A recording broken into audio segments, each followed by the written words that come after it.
Michigan sports. Red Wings, Lions, Tigers, Pistons, Michigan State, and the list goes on. And you love beer. Who doesn't? What if we mixed the two together?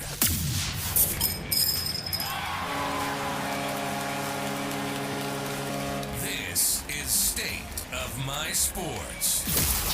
We'll talk everything Michigan sports, like only we do, and then we'll down our fair share of beer from a local brewery, grading the beer throughout the episode. So pop a cold one on your end, and we'll get busy on ours. This is the State of My Sports. That's right. This is State of My Sports, and this is episode 175. We're recording live tonight here on September 27th, 2022. Once again, we have a football-packed episode, breaking down the Lions' loss, Michigan State's loss, Michigan's win, and kind of looking ahead to all three of their schedules and seeing how the season's going to kind of play out. I mean, this is what we do right now. It's football season. We're in the midst of it, so we're going to keep on going on with that. In our Betting Hero segment, we will do our picks against the spread, and, of course, we're going to rate and review a Michigan beer. You know, that's how we roll. So I'm Sam Waldhart. With me today we got Micah Smith. What's up? John Dornboss. Hello. We're all here, ready to drink some beer and talk. I mean, man, the Lions that's going to be a tough one for me.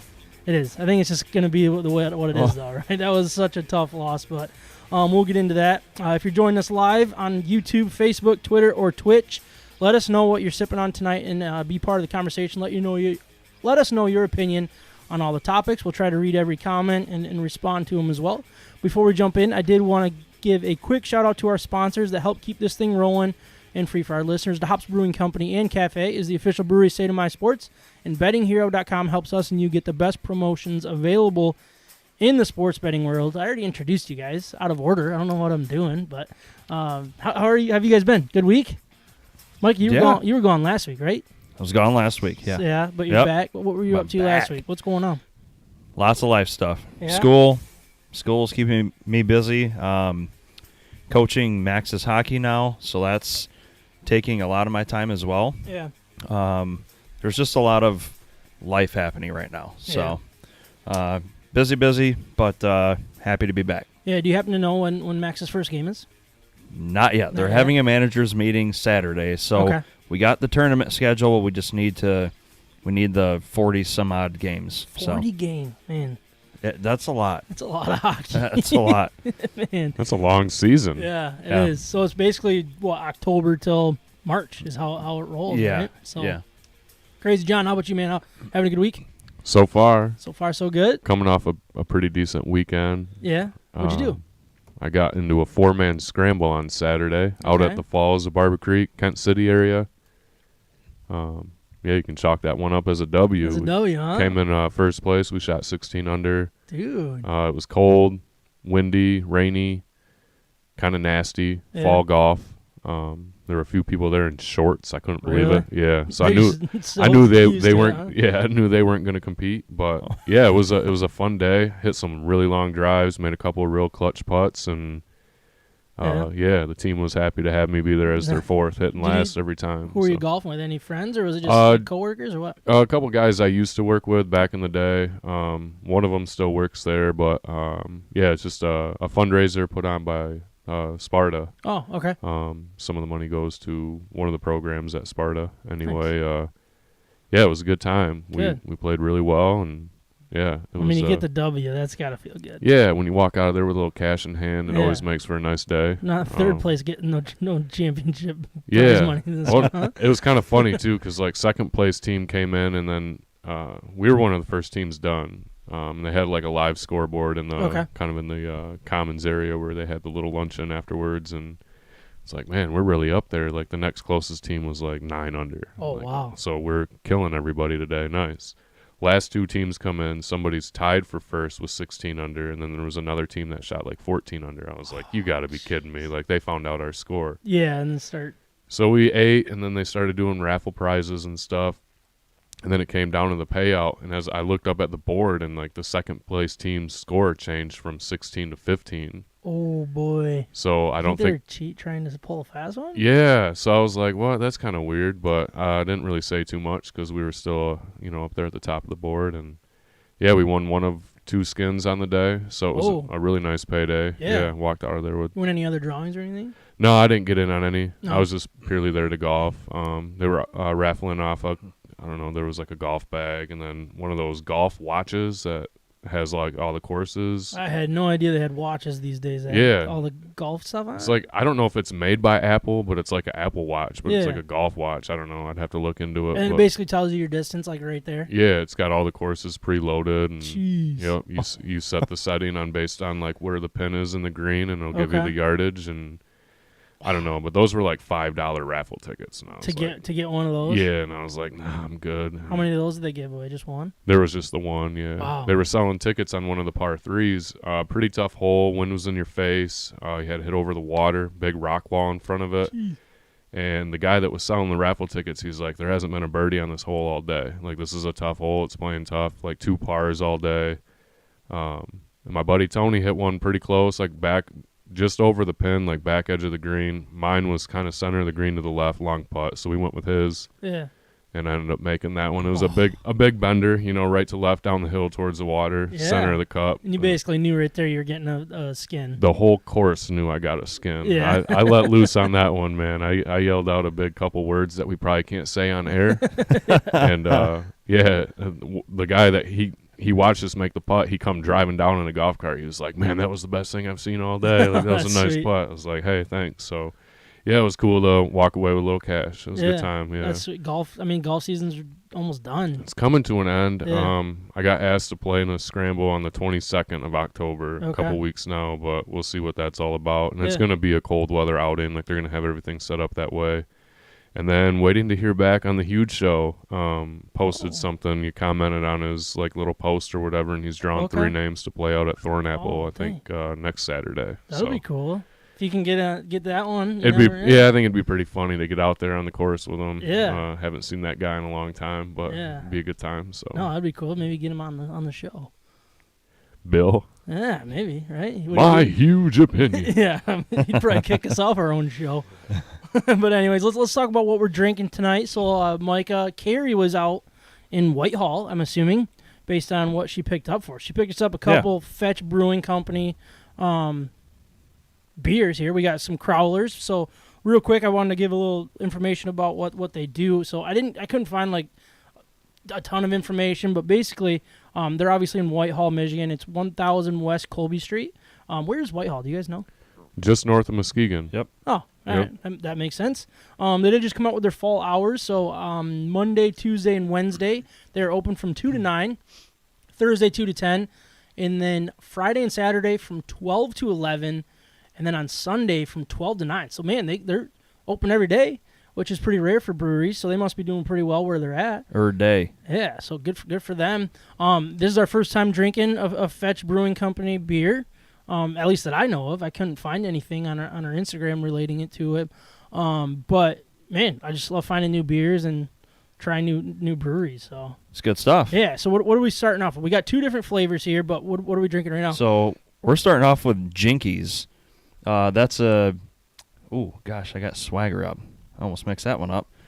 Jinkies is a New England. Can we say New England? Because it's mixed with the hazy. New England with a hazy? Right. So we just it's a got New a comment. England Sorry, hazy. We got a comment from Justin Welker. He said it's a Garmin watch with GPS on it, so he's heard of it. A Garmin. Okay. Yeah, maybe the old guy in the tee box, I mean, he was talking all sorts of nonsense before we teed off. But, yeah. Yeah, real nice. That makes sense. They're into the GPS game. Yeah. I know Justin's a big golfer. So, okay. Yeah. Yeah, maybe I should have bought a ticket. Yeah, maybe. I got my yardages dialed in, let me tell you. Right. All right, sorry, Mike. Go ahead. No, all good. So Jinkies is apparently their flagship beer. It's their New England Hazy IPA. It's a blood orange hazy IPA.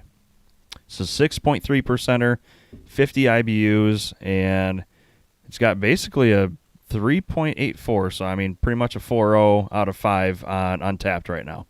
Okay. 431 votes. And it's 6%?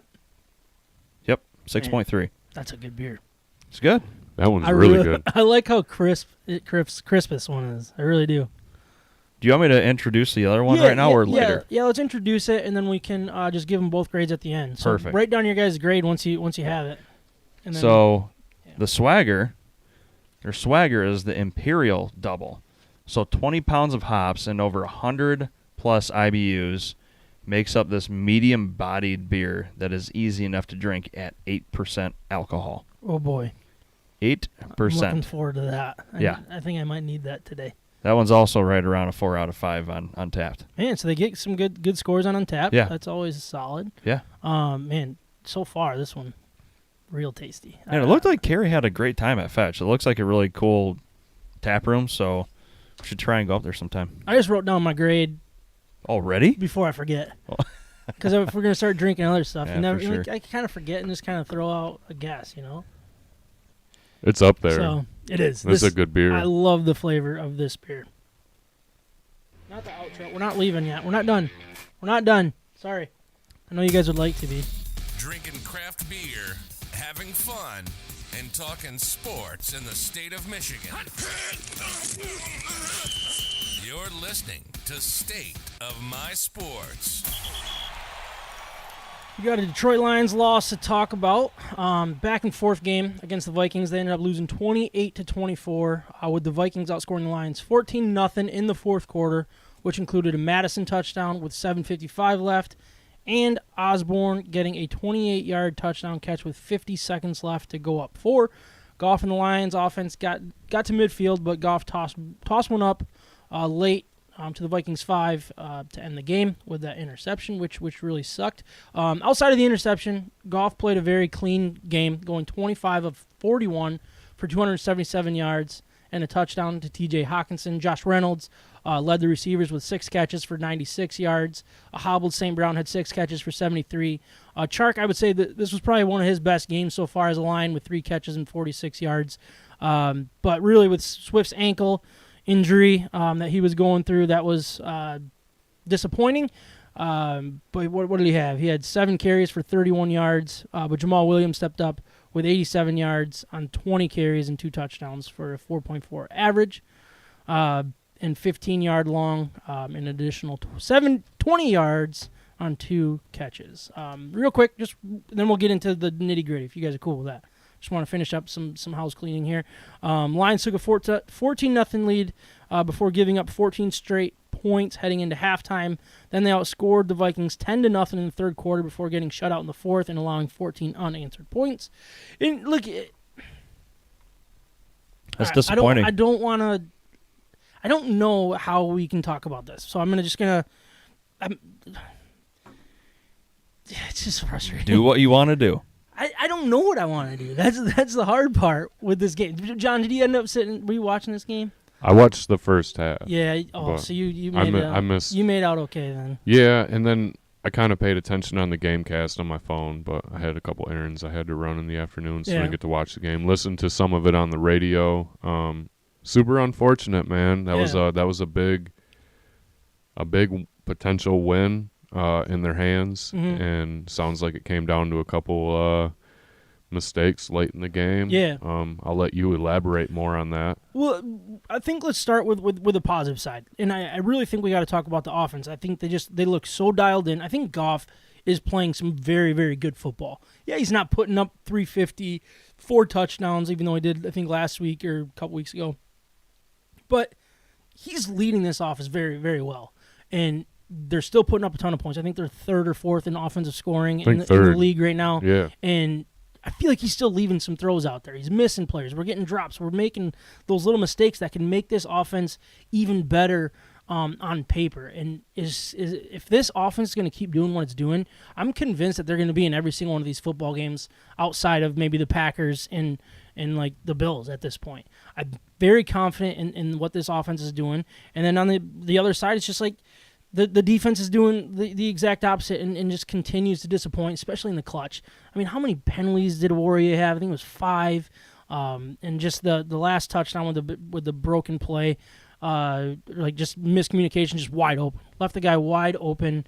And that just can't happen. And it seems to continue to happen. They did it against the Ravens last year. They did it against the Vikings last year. It's just like as soon as pressure is getting put on, they fold. And that's what needs to be fixed more than anything, in my opinion. But there was also just some questionable calls and just, I mean, decisions. Yeah. Again. And I love Dan Campbell as a coach. I do. I think he's the real deal.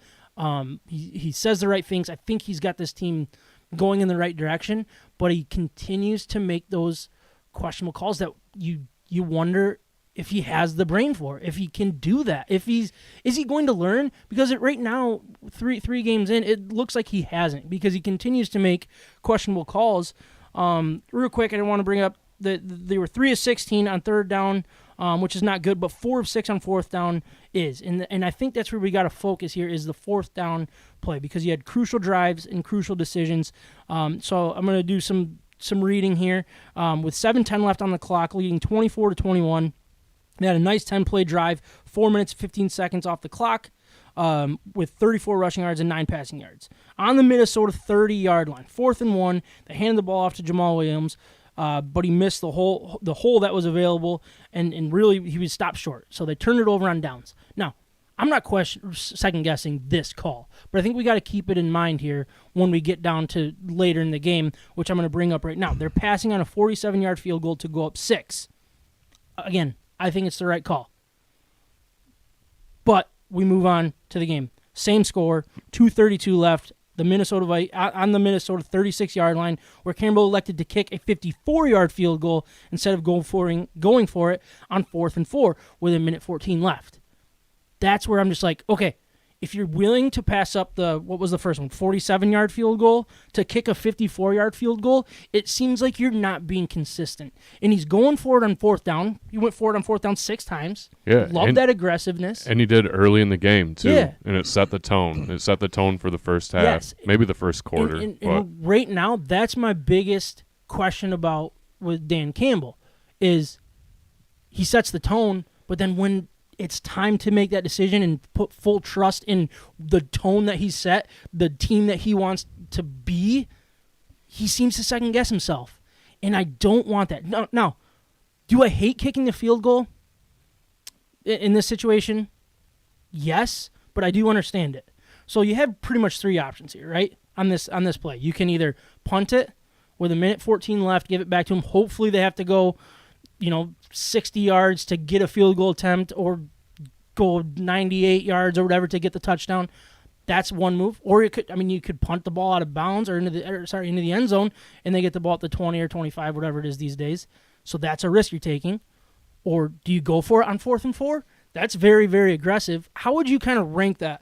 Which decision would you think was the right one in the moment? I think you got to flip that coin between punting and going for it. I don't think you can't rely on most NFL kickers can make a 54-yard field goal, right? Or they wouldn't be in the NFL. Yep. But how often do you see those field goals being the ones that are missed late in the game, exactly. right? I agree. Not to win the game, and you don't have Justin Tucker. I don't know. Is it Siebert, right? Something like that. I don't know his career. I need to learn his name because I think he's going to be gone here soon. Yeah, and so I don't know. In my opinion, I'd rather see them punt the ball than kick the ball. Yeah. But I'd much rather see them go for it on 4th down. In my opinion, Mike, it looks like you have an opinion. Yeah. But, sorry, I'll just let you go first. You go first. No, I was just going to say, I think when you're looking at a 54-yard field goal, I think, the better idea would be to punt, try and get them on a hard count, take a delay game, or take 2. It doesn't matter. Yep. Try for 2 in a row. If it doesn't work, then it doesn't work. Then punt, pin them deep. Hopefully you punt it into the corner within, 10 yards. Yeah, and make them go 90 yards to win the game, or 50 yards for a long kick to tie it. Right? When you don't have the top 1, 2, or 3 kicker on your team, that late in the game right there, and you're looking at a 54-yard field goal, I just think kicking a field goal is not the wisest decision. Yep, I agree. Real quick, I did want to bring up Carrie. She's drinking from Uncle John's Cider Mill, the apple pear cider. Cider sounds good right now. Uncle John's, they make a good product too. I don't think I've ever had Uncle John. Where is that out of? Out of, I think it's St. John's. Oh, that would make sense. Just over. All right. Is that right? I've never heard of it. Kind of. I've heard of Blake's. St. John's is by Lansing. I think. North of Lansing, right? Yeah. Pretty sure it's St. John's up on 27 there. So going back to the field goal decision, in the moment it was the wrong. Like in my opinion, it goes, go for it because that's the tone you're trying to set. Go for it. Try to end this game with your offense on the field. That I think should be number one, with a close second of punting it and making this team go 90 yards down the field to make a play. Right. The last thing I think you should have done was kick a field goal. Yeah, it's easy to say that in hindsight, but even if you make it, we're still losing that game because they went down and scored a touchdown. Going up 6 is pointless at that point, in my opinion, because what that does is it gives the Vikings the opportunity to say, we can't kick a field goal, we need a touchdown, and it changes They're driven, their whole determined. mindset. Yep. It changes everything. They can go win the game with a touchdown, extra point, either way. Yeah. Field goal, if you're up 3 and they have to go 50 yards to kick a field goal, like that's their mindset. They have a goal to get to that, let's say 40-yard line is their range. That's probably even a little, whatever. Like it's probably still a little too far. But like to change that mindset to say, hey, no, you need to go get a touchdown. That I think is another part that's being not talked about at all. Everybody's saying, "Oh, you missed it. You could have went up 6. You didn't." That's the problem. Well, even if you did go up 6, technically you'd still lose the game. Going up 6, the way that ended, it seems foolish. it's pointless. Exactly. Especially It just seems silly. especially that late in the game. Mm-hmm. Now, the previous possession, when there's still, 3.5, 4 minutes left in the game, Yep. you want to kick that field goal there? Fine. Go get a defensive stand. Yep. And But that late in the game, when you're giving the home team home field advantage and give them the ball at a good spot, like you for said, a chance to win the game. they got a handful of plays in their playbook, and they're going to run them, and they're going to execute them. Now, you pin them back deep, then they got to run the ball out a little bit to give Kirk D. Cousins, a little bit of room. Yeah. I'd rather see the pressure on Kirk Cousins when he's backed up against his own end zone than giving him, basically half of the field Yeah, to play with. I think the Lions have one of the best punters in the game. Yeah, Jack Fox. Like, why aren't you utilizing that guy? Yeah. You're leaning on your kicker, and again, you're on the road. It's week 3. How much practice has this guy really gotten? Yeah. And you're telling him to go kick a 54-yarder, as if there's no implications on the line. Yeah, because like you said, a touchdown wins the game regardless. Exactly. That was what really frustrated me. Is it didn't change what Minnesota needed, in my opinion. I didn't see the kick. What did he do? Miss it? Push it? Hold he it? pushed it right. Pushed it right? Yeah, and it was kind of a line drive. It didn't look like it went good off his foot, but so they talked about this actually on the broadcast was so he missed one earlier. I forget what he missed from. I think it was 47, but I'm not positive. In game. Seibert missed one earlier, and then the Vikings kicker missed one the same direction. Both of them missed going that same direction the same way too. They all pushed it to the right. So I wonder if that should have played a role in the decision. And look, in that moment, I remember I was sitting there watching my dad, and I'm just like, I don't know what I would do, and I'm just getting so uncomfortable. I don't know but kicking the field goal I knew was the last thing I would have done. I probably would have punted. Yeah. Because I think that's the smartest / safest play. Yeah, right. Before field position, and trust your defense. Say, hey, go win this game for us.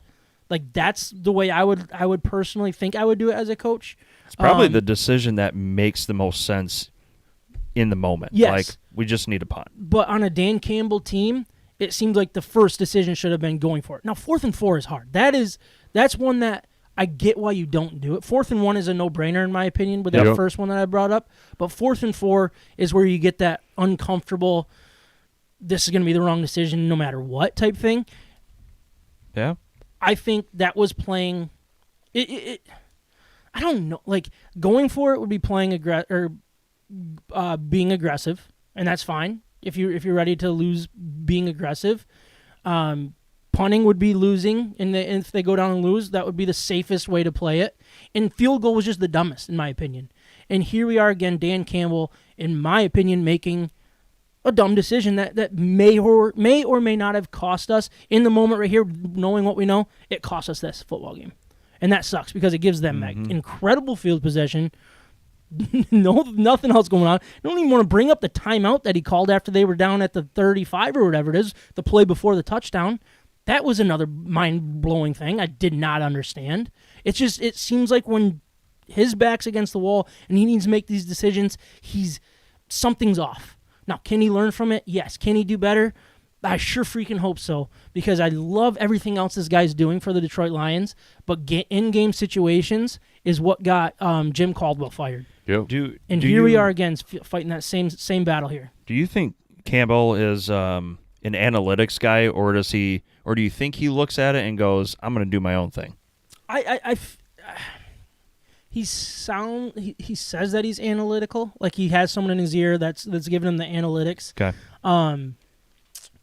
And I think like the analytics are like 33%. Like it was just incredibly close, whatever decision he made. Yeah. So it was kind of like one of those things that he almost seems like a gut decision type of guy, not an analytics guy. And I think if you're going to go on fourth down 6 times, you're not an analytic guy. You're a gut guy. You're right. Aggressive coach. Yeah, and maybe in the moment too. Like what kind of look is, let's say my right tackle giving me right now? Okay, I'm running behind that guy, right? Again, 4th and 4. That's a lot of yardage you got to get in one play. You can't, like the run is out the window. You're not going to do a delay or something. 4th and 2, 6 feet you got to get. Most guys are 6 feet tall. You give them the ball, they move a little bit, they can lay down and get you that yard. That extra yard. But 4 yards is a long ways. Like you said, punting the ball. I think Micah pointed on it too. You could get a false start, get them to jump. Yeah. I think you're going to get a little pressure to block the punt more than blocking the kick. Yep. When it comes down to the field goal, these guys are just trying to get vertical with their hands. When it's coming to the punt, they want to come get the ball. Yeah. Chances are they're not trying to return that punt. They know what's going on, and if you're punting and you're only up 3, they're willing to take that ball wherever it ends up if they can't get a fair catch. But I don't think they're going to be blocking for a long return. Yeah. Go for that punt. Yep. Put the pressure on them.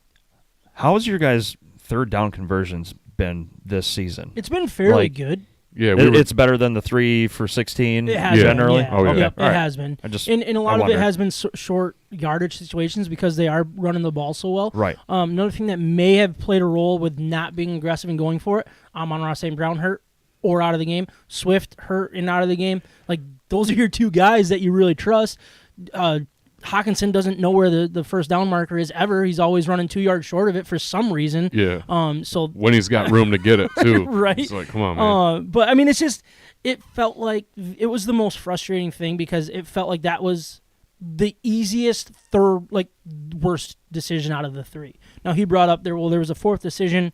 I don't want to get into that, but like I'm assuming it means Goff punting it himself. I don't know what that 4th decision would have been. I see 3. And it's just, it feels like it was the wrong one. Another thing, like regarding this play here, Goff said post game that he wished he would have vouched to go for it. And then again today, he says he wishes he would have put a little more pressure and said he had a play in mind that he wanted to go for it. Is that concerning at all? That first of all, Goff wasn't comfortable to say, no, we got this.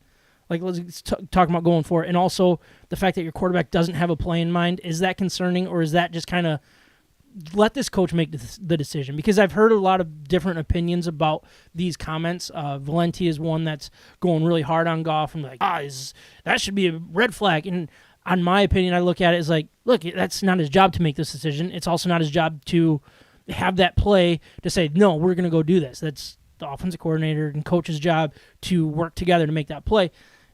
I'm not. I think it's a big nothing burger. But what do you guys think? Should we be concerned about that side of it? Maybe a little bit. I mean, he is the head of the offense. He knows and has the feel of what's going on the field in a different sense than the coaches do. I mean, he still has just as much say as the coach. Yeah. I mean, I get it. You have your play callers. You've either got your head coach or your OC on the sideline or up in the booth, whatever.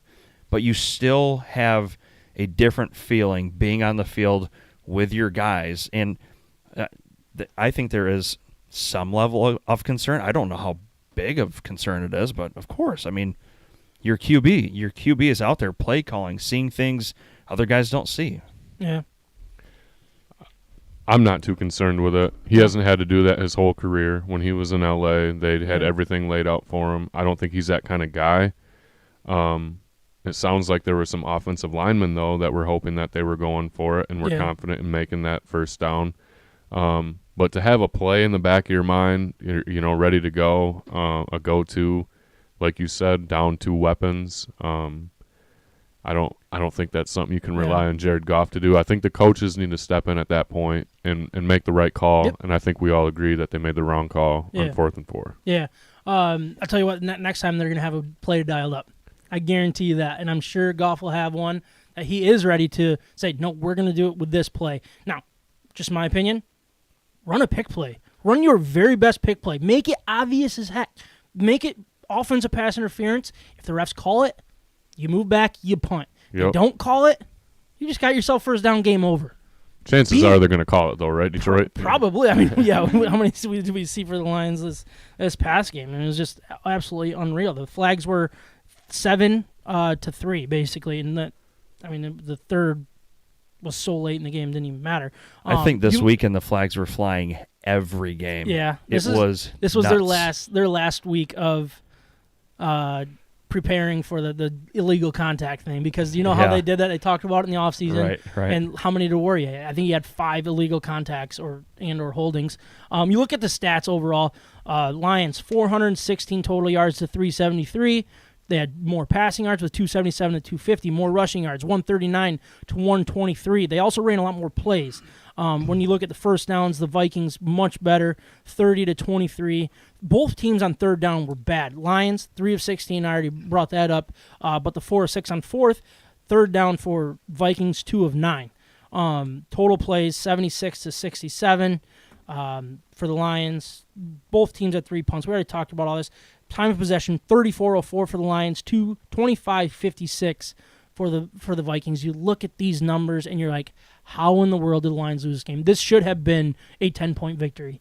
You look at what we were. If you watch the game and then look at the numbers, you're even more mad because, man, it was all there. Lions were the better team, and just it really, really sucks. Kirk Cousins, they held him for 260 yards, 2 touchdowns. He looked really bad. Dalvin Cook, before he got hurt, he had 96 yards on 17 carries. Justin Jefferson. Shut down by Okudah. Okudah is at another level right now. I'm telling you, look, he's not all pro or anything like that. I'm not going to go overboard. He's shutting down some very, very good wide receivers in this league right now. And if we can get a Warrior back on track, look out. This defense will start figuring things out. They will. Tracy Walker injury, torn Achilles. That's huge. Sucks. Yeah, that's huge. But if the corners can step up, that takes a little bit of pressure off the safeties, obviously. Yeah, I wrote down Jeff Okudah's numbers through 3 games. Devontae Smith, 0 catches, 0 yards, week 1 against Philadelphia. Terry McLaurin, 2 catches for 22 yards, week 2 against Washington. Justin Jefferson, 3 catches for 14 yards. Man. So a combined 5 catches for 36 yards through 3 weeks. If you have a shutdown corner, you can control an offense, no matter how good they are. Yeah. You really can. That's the guy you drafted. That's the right guy there. we drafted. It is. No, I agree with that. And I guess I'm kind of on the fence. Is Justin Jefferson coming off of that game against Darius Slay, the Vikings, Eagles? Is he rattled? Maybe. Did that set him back onto the pedestal of reality? And maybe he's not that good? Or is Jeff Okudah Darius Slay caliber? Did he find it? And we got that guy to replace Darius Slay. Yeah. I'm hoping. And look, I mean, Jeff Okudah was good in the game that he played last year under this new defense. Yep. I can't think of the cornerback coach right now, his name. But like people talk, Aubrey Pleasant. Yep. They talked about him. They've talked about Aaron Glenn, and how he would fit, and what they used some very low end guys, and they were decent last year at the corner position. And I feel like getting in a guy like Okudah to feeling himself, he's 100% now. He is playing some really, really good football. I hope it continues. I hope he stays healthy. It's really, really exciting. T.J. Hawkinson. Another guy I just can't figure this guy out. Seems to always have a drop. Seems to be just not getting over. Yeah, he had the touchdown. He had 3 catches for 18 yards. Where did our weapon go? He was an absolute weapon with Stafford and the first half of last season with Goff. And now all of a sudden he looks lost. He looks like he's outside of his element, and it's very frustrating. I'm getting really concerned about this, especially in this contract year where we have to make a decision. Do we re-sign a 8th overall pick, was he, or something around, like, very high-end draft pick, or are we going to let this guy walk, which absolutely would suck.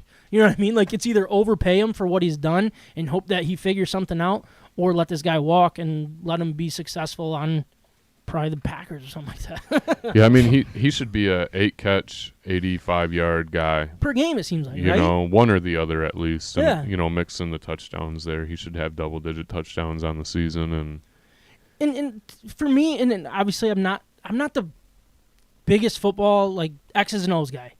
But if you are a tight end that's supposed to catch the ball, you're not running downfield. You're not being covered by these unreal athletes like cornerbacks and stuff. You have very short routes. You are a safety valve, and you have 3 seconds to get open, and you should be able to get open every time, unless you're being lazy. And I'm not calling Hockenson lazy. I don't think I understand the game. I don't see it well enough to say he's being lazy. But a tight end not getting open feels like you're being lazy. You know what I mean? Is that fair? Yeah, I don't know if he's exerting all of his energy run blocking. He's doing a good for these decent job guys. of that, yeah. But, you know, outside of Travis Kelce and a couple others that are getting double-teamed nonstop, I mean, this guy, like you said, he should be open. He's been rated a top 5 tight end every year going into the season. He goes to these tight end camps. They come out, and he's saying, oh, he's the number 1 guy. Yeah. And I'm not seeing it. Haven't seen it. And when you do, it's in flashes. So I don't know if that, you know, the focus on the offense needs to change and get him more involved. They got to do something. 3 catches for 18 yards. That's pathetic. I'm sorry. That's what I was going to say. I mean, I think it's got a lot to do with play calling, right? I mean, Yeah. I don't think you can place everything on this guy. I don't think it's everything, but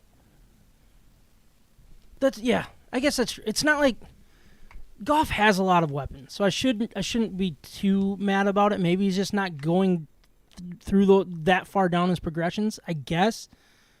But I don't know, in the crucial situations, when you're going 3 of 16 on 3rd down, that's the one that's when you rely on your tight end. That's where you insert Hockenson. Yes. Yeah.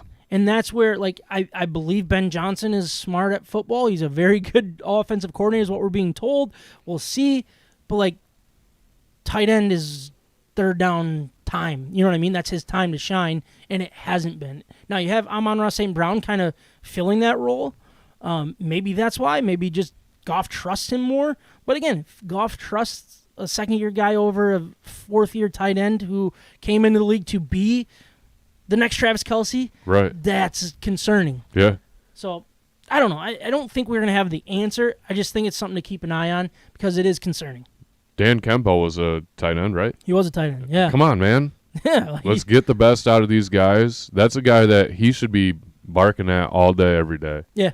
Not to tick him off, not to run him out of Detroit, but light some kind of fire behind this guy because it's just not showing. It's not showing up on game day. Yep. So the Lions fall to 1-2. Sounds like Amon-Ra St. Brown could be out at least this week, maybe longer. You have Swift, who's going to be out for probably a significant amount of time. We'll see exactly how long. But they fall to 1-2. If you told me they're going to be 1-2, I would have predicted 1-2 through 3 games. That was what I expected. I really did. But the way that this 3rd game played out, it feels like a disappointment. And I'm not angry at the 1-2. I'm angry at how we got to 1-2. Now, at the same time, I'm freaking excited for how we got to 1-2 because I think we were the better team in this game. I think we're better than the Vikings based on what I saw. And going into Minnesota, Shows on paper. That's never easy for the Lions, let alone anybody. It is a very, very tough place to play. It's a good football team with a veteran quarterback, and you should have beat them. And it sucks saying that, but at the same time, that is something to be excited about. It just feels like a missed opportunity. And that's where it just hurts that much. And look, I said last week, I'm ready to get hurt. I'm okay with it. This is what we want. We want to be hurt by this team. Here I am. My Sunday was ruined. I was in the worst mood. Don't tell Andrea I admitted to that because I'd tell her that I was just fine. I was spitting angry at the world that this happened. And then hockey, we didn't have hockey, so that didn't help. Oh, we do have a comment here real quick. Hawkinson is more of a receiver build versus the good tight end in the NFL that the back end guys don't want to tackle. He's very easy to tackle. I believe that's what he's saying. He's not the type of guy that people are afraid to tackle. Am I reading that correctly? Maybe. Is that how you guys would read that? Let's go with that.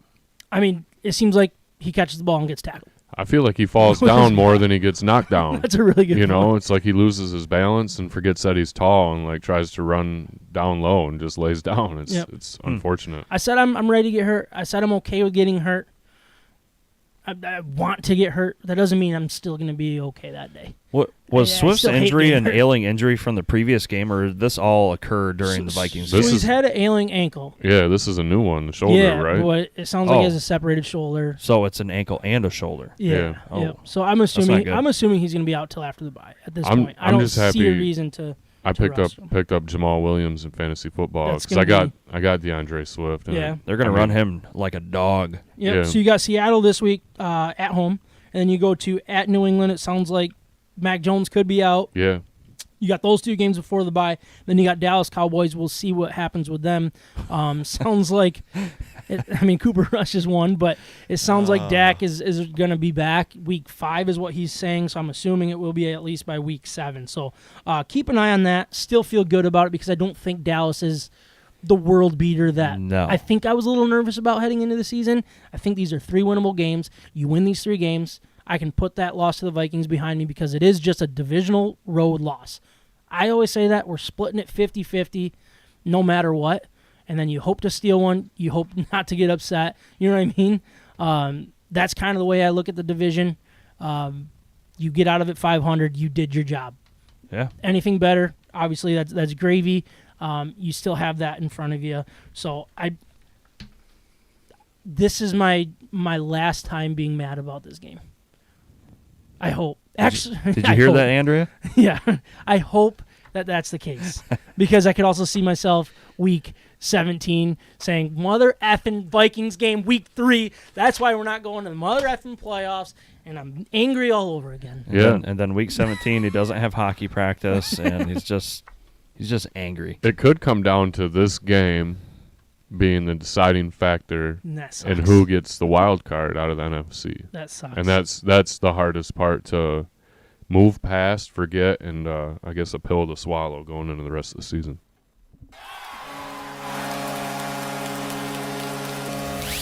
From the Red Wings to Michigan State, we're talking about it.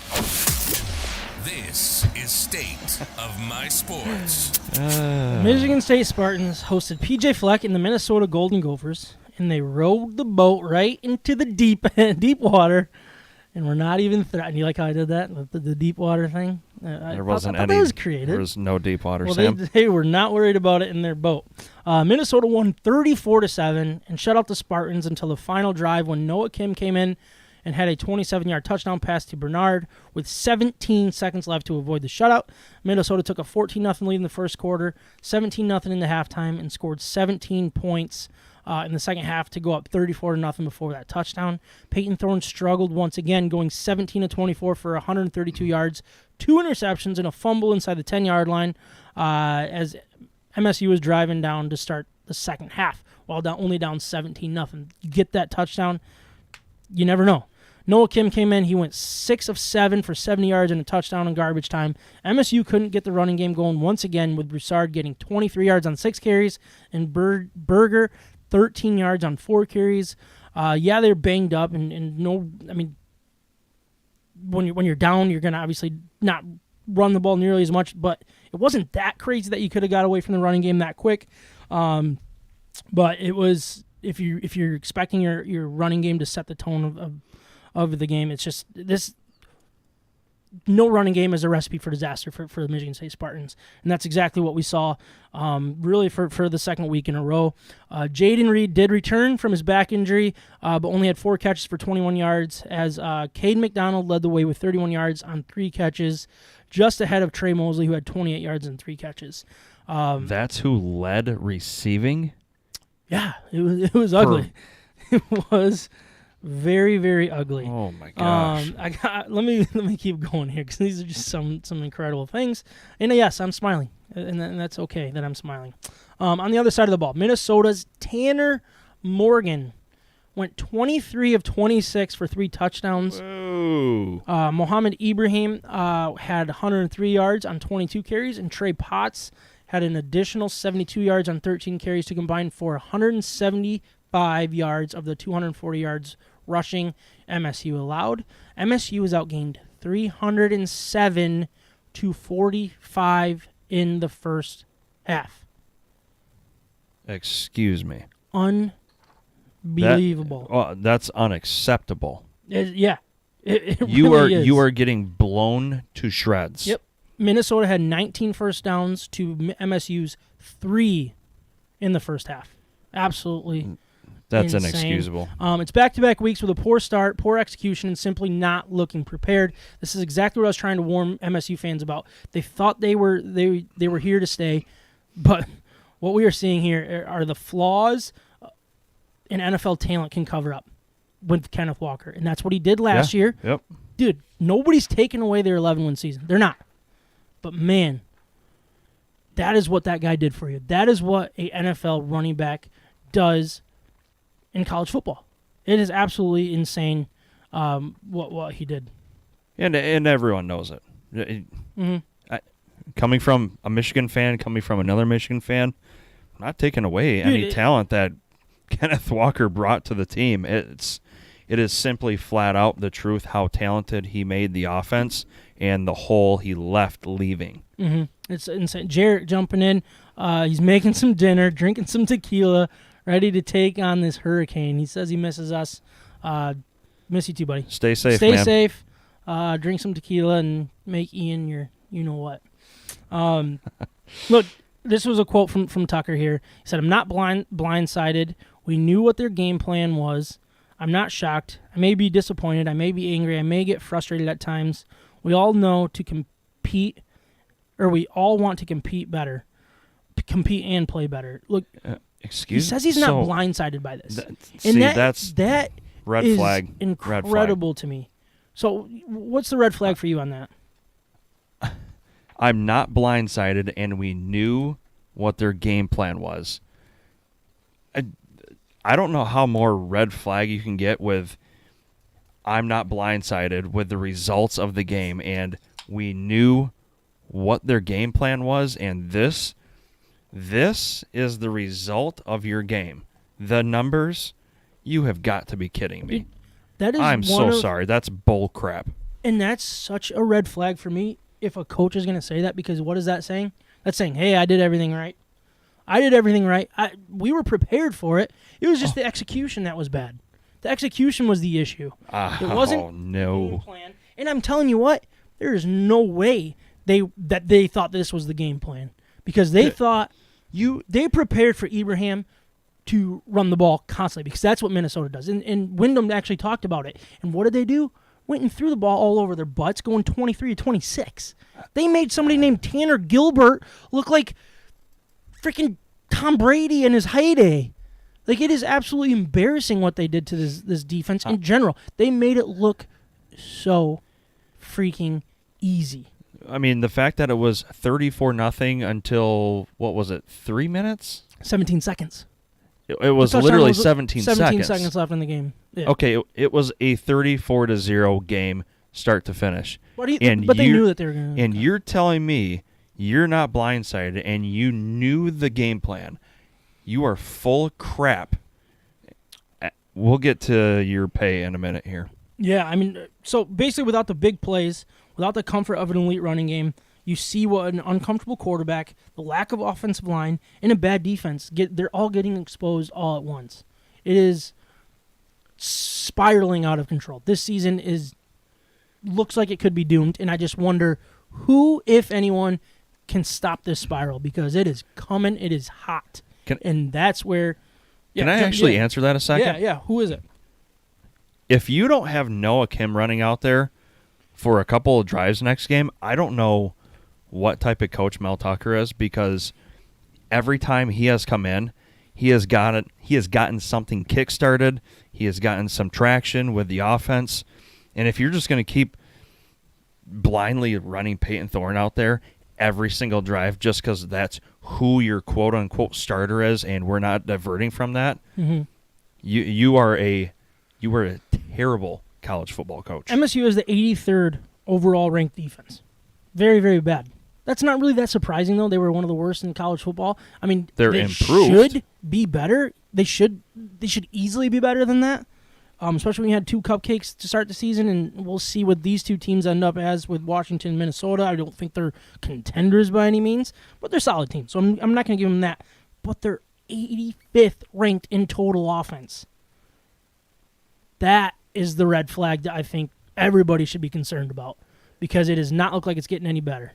Yeah, it's just kind of crazy to see that stat. That's a bad recipe I guess a good recipe for disaster, but a bad recipe to have in the kitchen there in East Lansing. And weren't they just ranked number 11th? So where are they getting these rankings from? If they're going off of 2 cakewalk games and ranking a team 11 just to watch them lose 2 in a row, I'm questioning, the AP poll at this point. Right, they don't know what they're doing. But man, you're ranked in the 80s on both sides of the ball.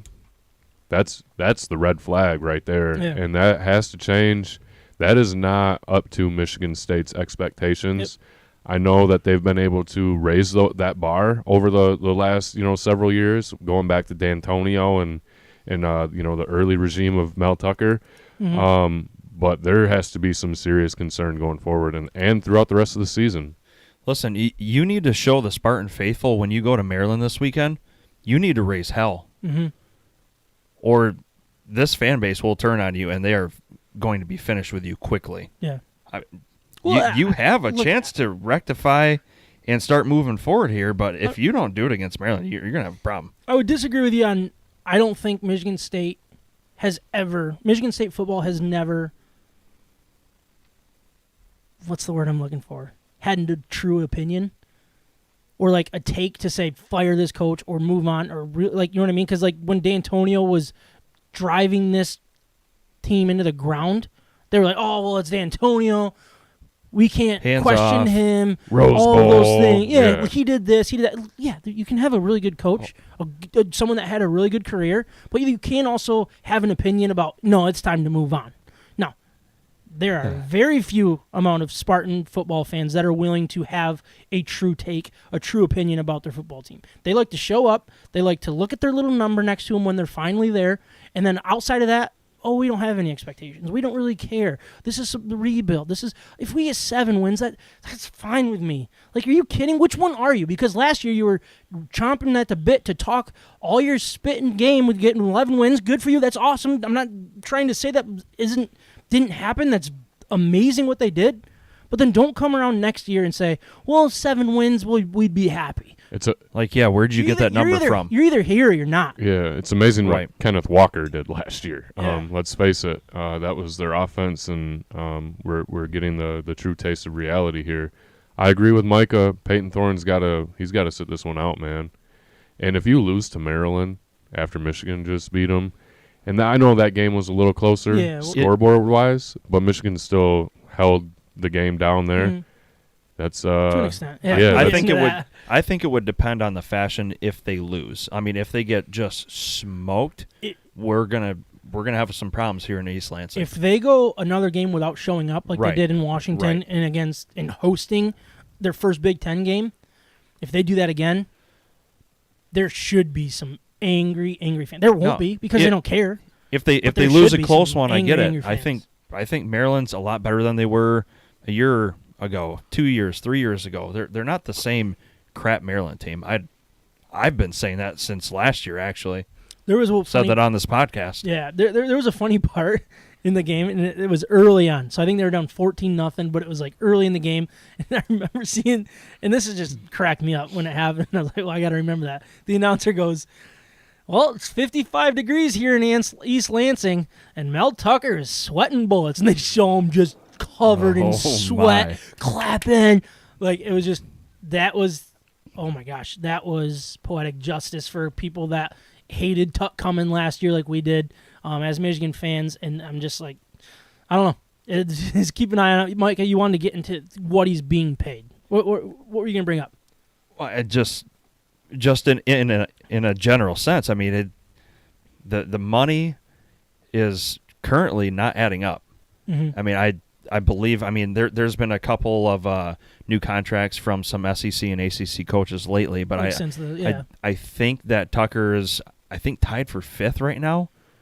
I don't know if it's with Dabo or who it's with, but tied for 5th, and this is the product that's being put on the field. I'm sorry, and this is your second full season because screw COVID, right? Yeah, right. So last year, great turnout. This year, you are really starting to stumble, and it's not a good look. No, I agree. It's not a good look. And a lot of people are talking about this contract, and they're saying, oh, he's overpaid, he's over this. I don't think I want to go to that extent, because if somebody's willing to pay you, you are officially not overpaid. He's not overpaid as a coach, but what MSU is paying, they're not getting their money's worth. So that's where I think it's a little different. MSU's overpaying for their results right now. I don't want to say Mel Tucker's overpaid, because I don't like saying somebody should get paid this over that. Now, but where else, who else could you have for that money is what people need to put into perspective. You know what I mean?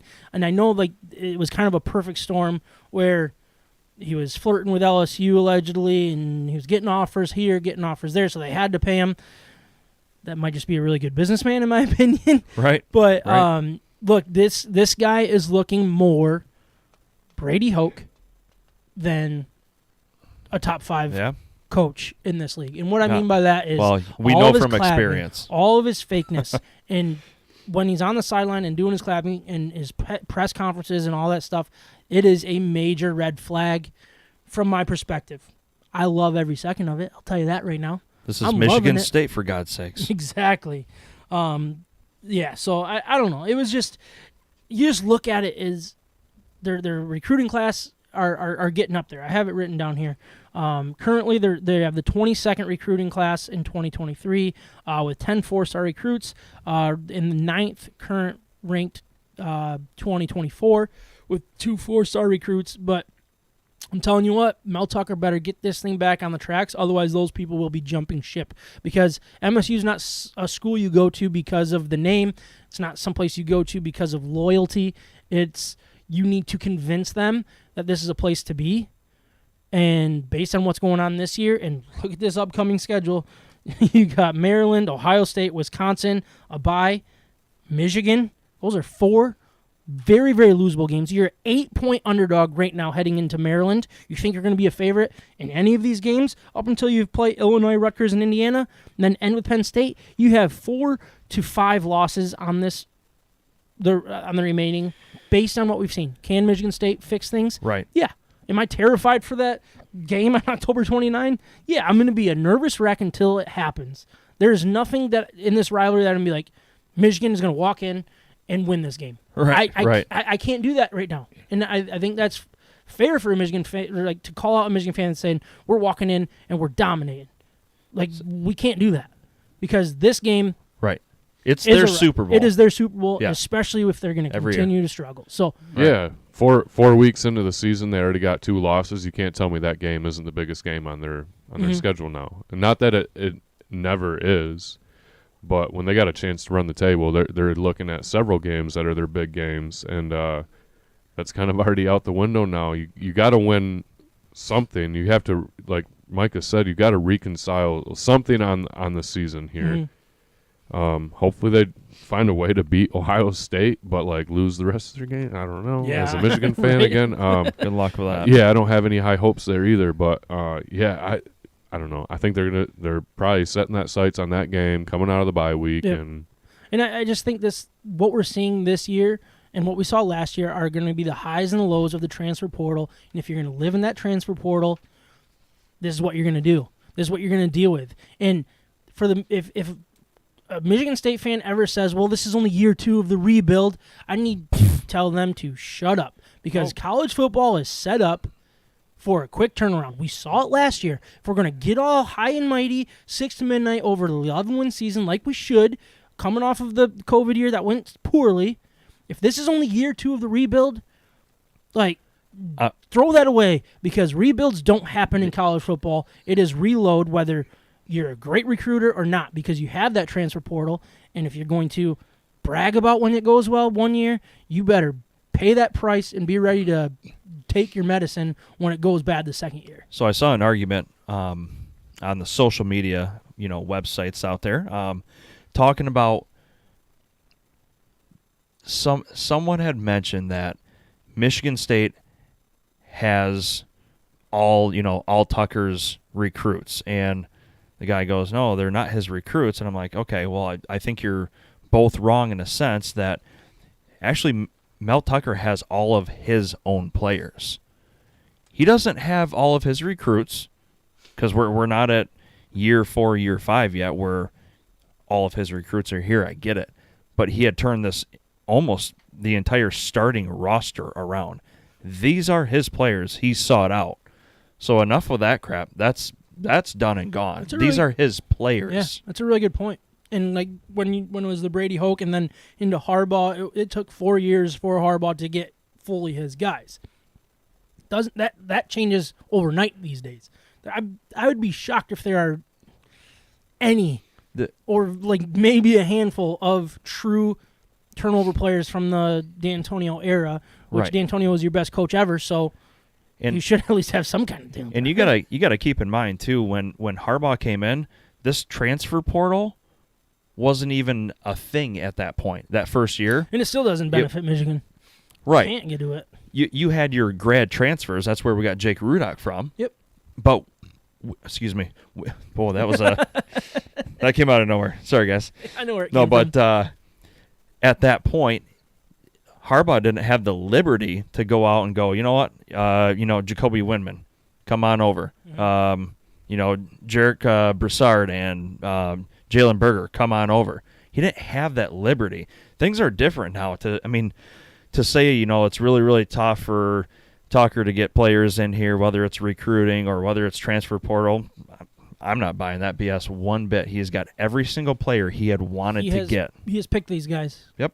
And some have succeeded, some haven't. And I think that's just the way it's going to go. And if you're willing to live in that transfer portal, I don't know. I think it needs to be talked about a little bit more. But who are we? We're just Michigan fans.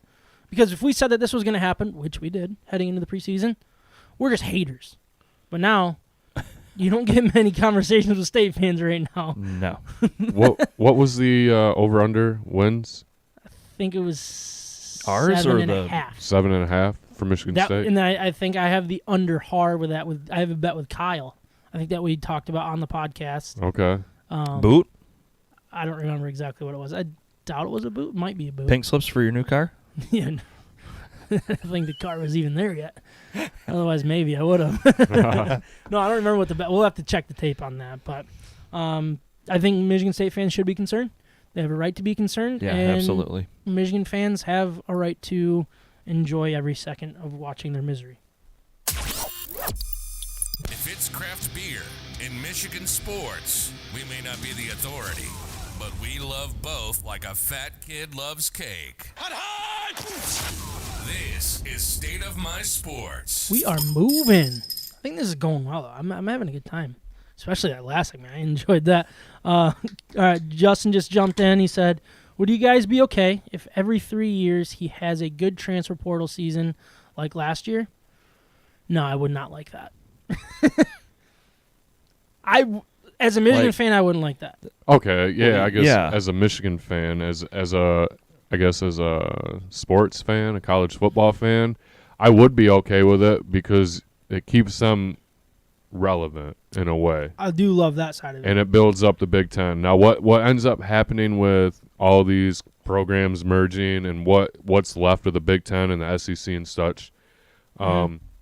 That's up for everybody to kind of win and lose from. But I think it's good for Michigan State. I think they need that. I think they need that in order to afford the guy. Yeah, I agree. And to have an 11-win season every few years, yes, take that and run with it here in the Big Ten. I think you run with that, but you're not paying a coach to do that.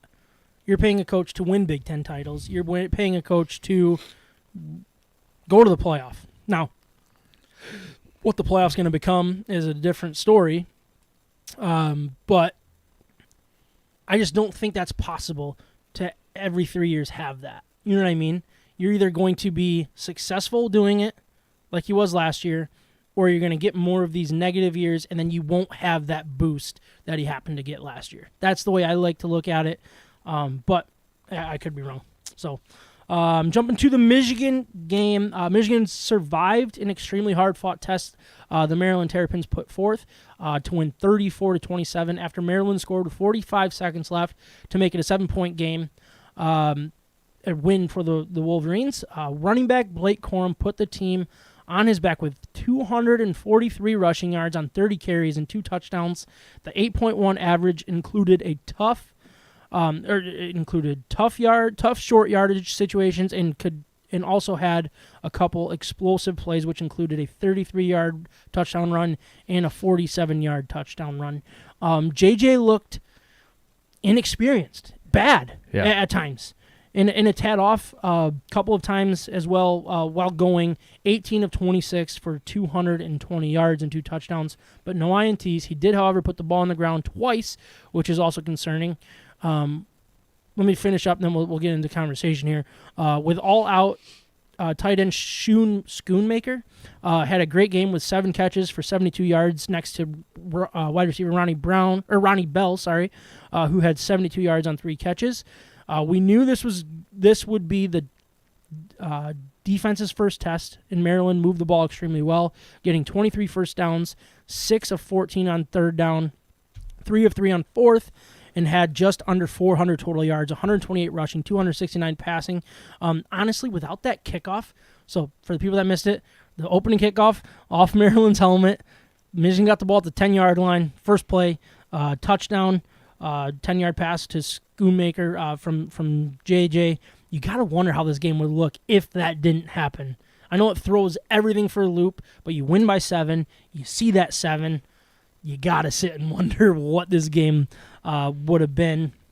And it's concerning in a lot of ways. I want to start with Blake Corum. Let's really talk about him. I mean, 243 yards, 30 carries, 2 touchdowns. To add to his impressive season totals, 478 yards, 7th in all of college football, and 9 touchdowns, which is leading the nation on 64 attempts, which is like 10 to 15 less than all of the players above him in yards. So keep that in mind here. 7.46 average without that touchdown off the muff kick, without Corum on Saturday, with Edwards out. I don't know if Michigan survives this game without Corum, and that is They don't. They don't, right? I mean, it's a loss. Yeah, and that's where it's just like, man, you got your junior, you have your running back, and he took over the game. It was unreal what he did. And he's a really nice guy. One of his touchdowns were a 4th and 1, and he just broke it out and ran it for, I think was it the 33-yard touchdown or the 47? I guess it doesn't matter. Yeah. But man, it was an incredible game for Corum, and you met him the next day. I did. Yeah, so tell us a little about that. Bought a ticket Saturday and got to go meet him at Legends Sunday. Took Max, and there was 2 photos to pick from, and Max picked a photo where there was a Buckeye running after him last year, and so he goes, "Yeah, I want that one." And, all right, cool. So met up with him and he was so cool with Max. He's like, "What's up, little man?" Gave him a fist bump and asked him how he's doing and all that stuff. Yeah. And, of course, I wanted to get like a question, and I'm like, "Hey, how's Donovan Edwards doing?" Did you ask him? Yeah, I did. What did he say? He goes, "Yeah, he's progressing pretty well." I'm like, "All right, cool. I want more." So you met a running back, and you decided to ask him how his I know, competition I'm was such an coming a-hole. along. Like, Well, it's his buddy. no, yeah. But no, it was cool.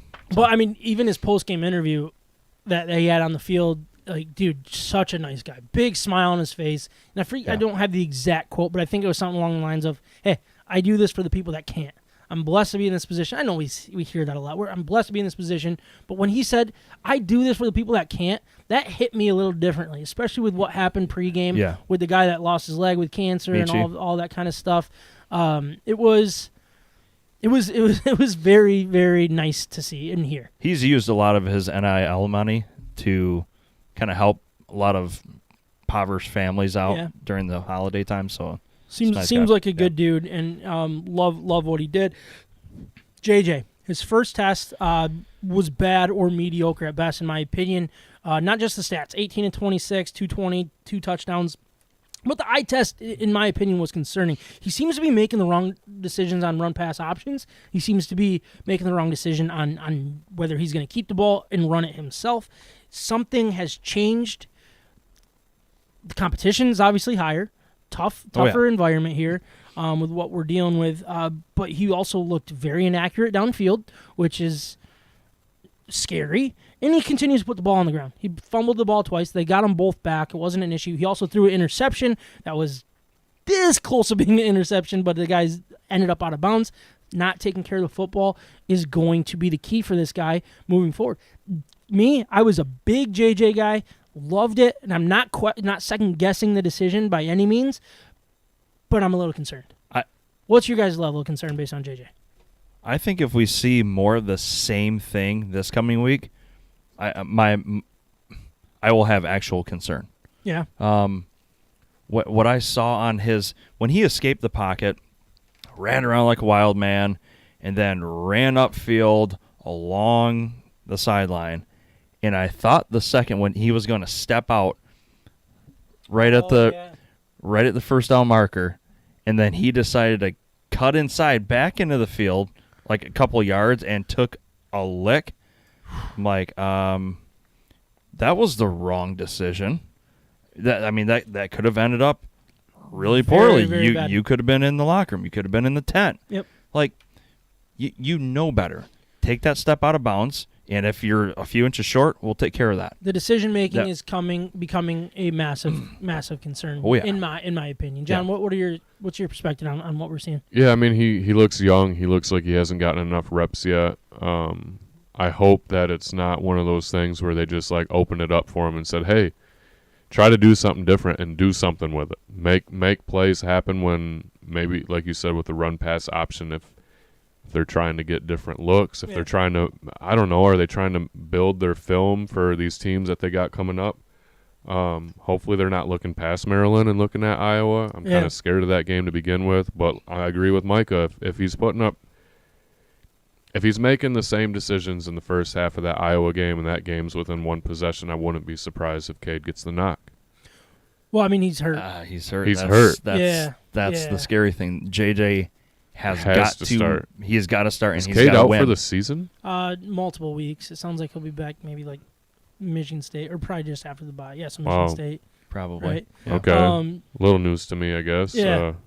I knew he won the battle. Yeah, but and then Cade now got how hurt. it's more nervous. Sorry. Yeah, okay. Well, yeah, that amplifies things a little bit. I think one of the biggest concerning things was he only had 5 rushing yards. Yeah. On 5 carries. That's a little That's scary. where I just wonder if something has changed in the play calling. If they've said, "Oh boy, Cade's out. All right, we need to reel it in, less runs, less of the." I brought that up last week because I thought he made those same things, those same type of decisions. He was leaving the ball in the running back's hands when he definitely should have kept it. Like, no doubt he should have kept it. And that's where I'm just like, are the coaches in his head? Are they saying, every time you're handing it to him, keep the same look, keep the same feel, but you are giving him that ball every single time? And look, they're not going to do that all season long. Obviously, you got to let this guy play the game. But that's what kept the offense unpredictable when he was in last year. Yep. You got to let him play the way he has played. Yep. You just got to kind of hone in just his, I don't know, what was that, reckless abandonment type running style. Yeah. hone that in a little bit and just let him play. Yep. Another thing that I thought was a little bit concerning, and I don't want to I don't want to overthink it and say it's a thing, but I brought it up very early on that while we were comparing Michigan and Michigan State was Michigan State obviously had Jaden Reed. That's their number one. That's the guy that they're going to go up to when they need him most, when they need a play. That's who they're going to. I still don't see that with Michigan. We just had our first tough opponent, and nobody's becoming that. And not only that is I don't see any of these wide receivers creating separation, which is why you have your tight end getting 7 catches for 72 yards. Separation is very, very key. Getting open is very, very key. That's what makes good athlete. That's what turns, your good wide receivers into great wide receivers. That's what Ohio State does extremely well with their wide receivers. Are they more athletic and better wide receivers? Yeah. But what they do is they get these guys open constantly. They make it easy. They make them all Cooper Kupps. Get him open. How is he that wide open? Why aren't we double? We knew he was going to get the ball. How is he still getting the ball? That's what we don't have right now at Michigan. I don't know if it's coaching. I don't know if it's the wide receivers not being comfortable improvising. You know what I mean? Just get open. Right. But nobody's getting open. Where all of these, if you're going to keep these 50-50 balls happening, throwing the ball in traffic, JJ will make that mistake. And whether it's his or not, it will happen. It's bound to happen. It will. I want to see somebody emerge. I want to see a wide receiver say, "This is my team. I am wide receiver 1. Love you guys, but I'm the guy now." I need that. You say you haven't seen it. I think Roman Wilson is that guy. He's got the length. He's got the hands.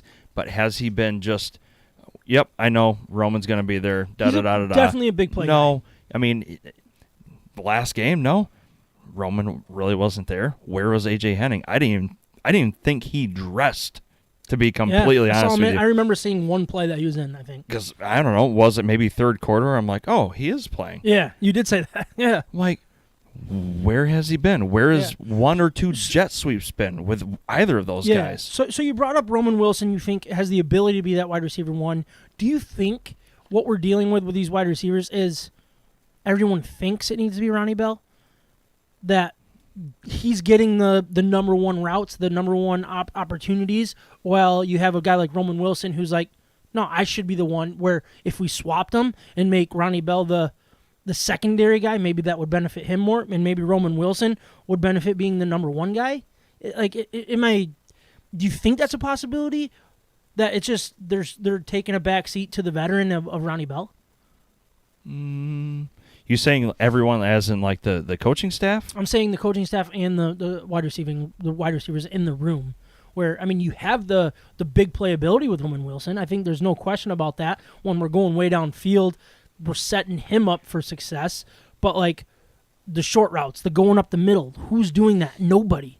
Right. It seems to be it's usually Ronnie Bell in the middle trying to do it, but we're not getting him the ball either. So, that's where I'm just trying to figure out who's going to be the one to get dirty. You know what I mean? Not just run the route and, oh, I wasn't open here, or this was my window, and have that very split second of where they're supposed to get the ball and play a little more, street football and getting open, taking the middle where it's available. I don't know. I'm just kind of spitballing I here. think the answer you're looking for, because that was kind of a loaded question, I think the answer you're looking for is going to come through play calling eventually, because what we saw during Maryland, are you guys kidding me?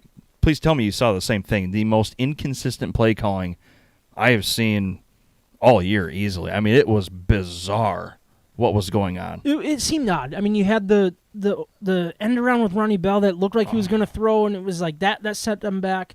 Obviously, with the runs and passes and the packages we had out there were just I think we also strange. Need to put into perspective how many times, I think there was 3 times that they knocked the top off, wide open player that JJ overthrew him.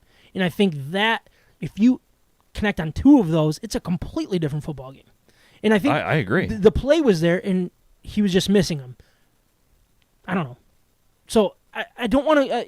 If you saw something with the play calling that frustrated you, I can't tell you were wrong. I personally didn't notice it, but I've also been the one to admit that I don't really dig into that side of it that much. So No, I don't necessarily dig into it. It just felt weird and off.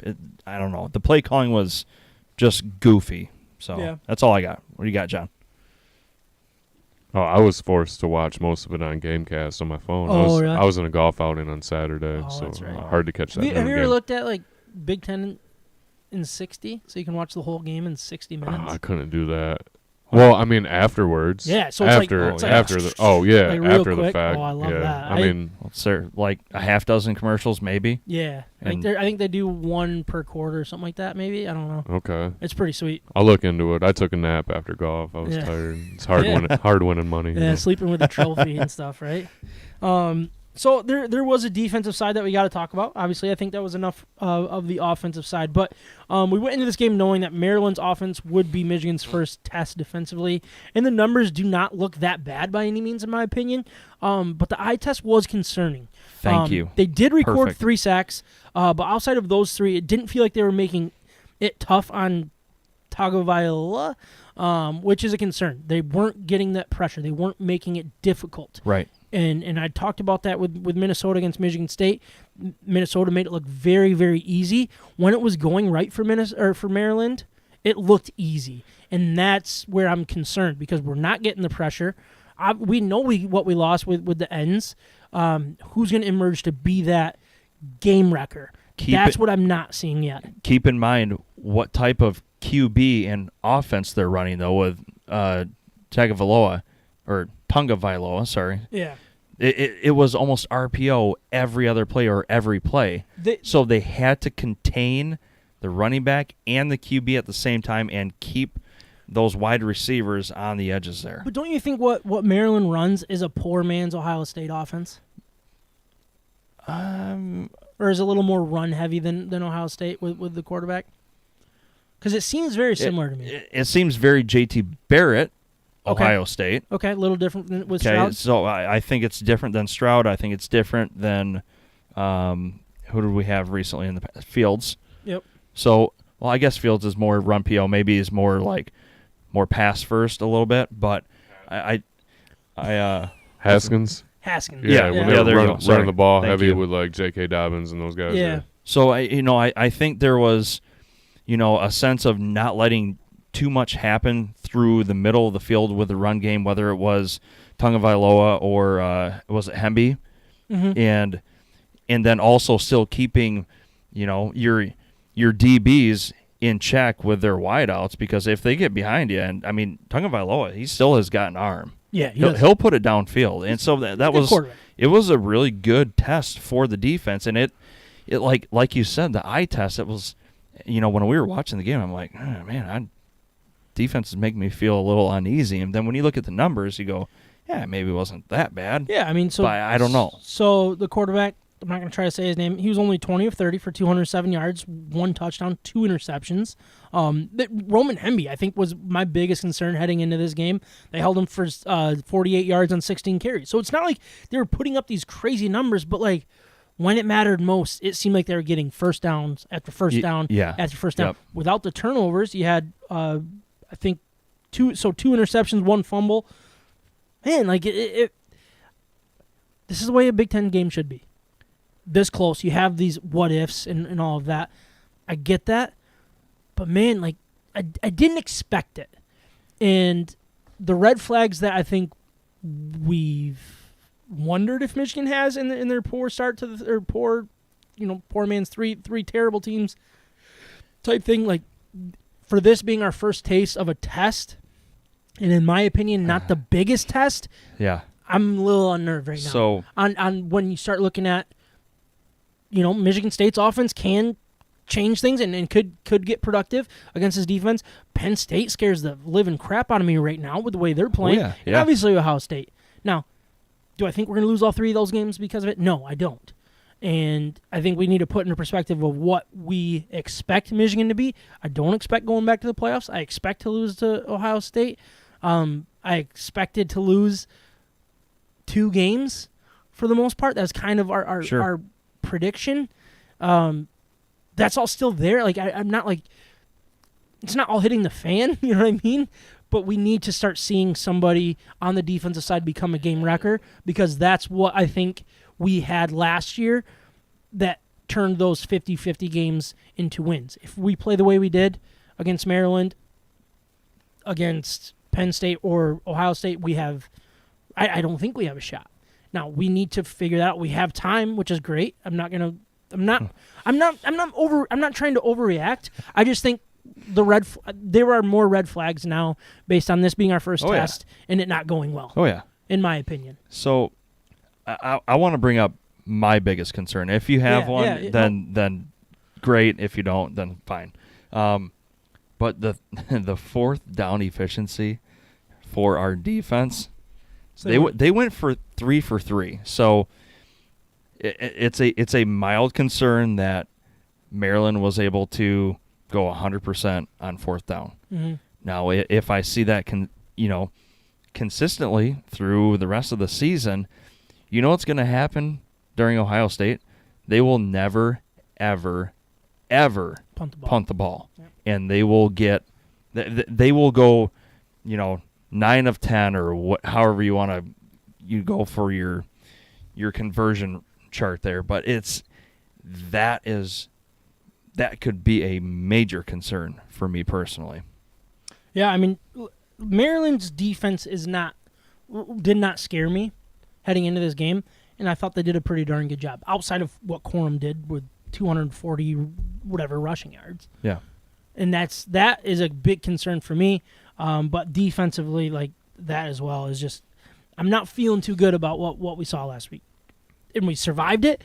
If you can learn something and win, that's the ultimate goal. Right, exactly. That is what we want. That's what we did last year. That's how we turned, a few one-possession games into if we went out? A playoff berth. Yeah, exactly, right? I said that, and like, hey. Yeah, that was a very unpopular take that got a lot of people mad. Yeah. But I'm not going to revisit that yet. But, I mean, it was just if you didn't have red flags, now you do. And you're heading into Iowa, a tough place to play. I'm not worried about their offense, but their defense offense that doesn't have a game plan are sometimes the most deadly because they just throw everything at you and can surprise the heck out of you. Now, they may just open up the whole damn playbook. Exactly. They're going to go absolutely nuts and they have nothing to lose. And that's a scary thing when you are also going against one of the best defenses, if not the best defense in the Big Ten.